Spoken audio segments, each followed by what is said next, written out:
Understanding outside money, arguably the most important money in the whole economy.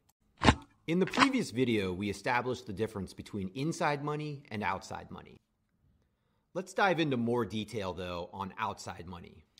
Outside money is any money that comes from outside the private sector. The best way to understand this is to understand where the liability comes from. Something like gold or non-financial assets are outside money because they don't have liabilities associated with their assets within the private sector.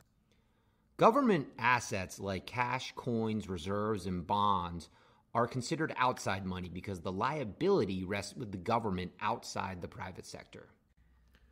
We covered cash and coins in the previous video, but just remember that these are primarily forms of money that are interchangeable with inside money and bank deposits. Reserves are liabilities of the central bank and are issued to the banking system for the purpose of interbank payment settlement. A modern banking system is best understood by thinking of it through its two-tier system. There are essentially two banking systems in a modern banking system, one for households and businesses, and one for the banks themselves. When we make payments in the private sector, we primarily do so using bank liabilities, bank deposits. A payment that settles between two customers at the same bank doesn't require anything but inside money. But when you bank at a different bank than somebody that you settle a payment with, the banks have to settle in the interbank market. They do this using central bank reserves.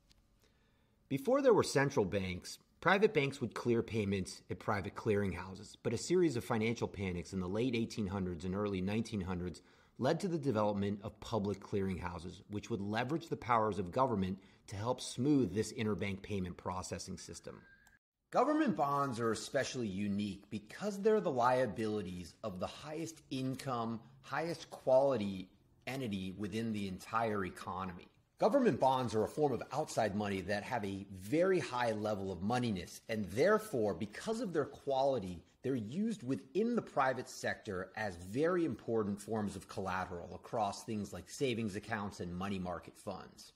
One interesting aspect about government bonds and outside money is that the government chooses to issue bonds in the form of interest-bearing long-term notes, whereas theoretically, they could just issue cash notes or short-term interest-bearing notes to fund all of their spending since they're a money-creating entity.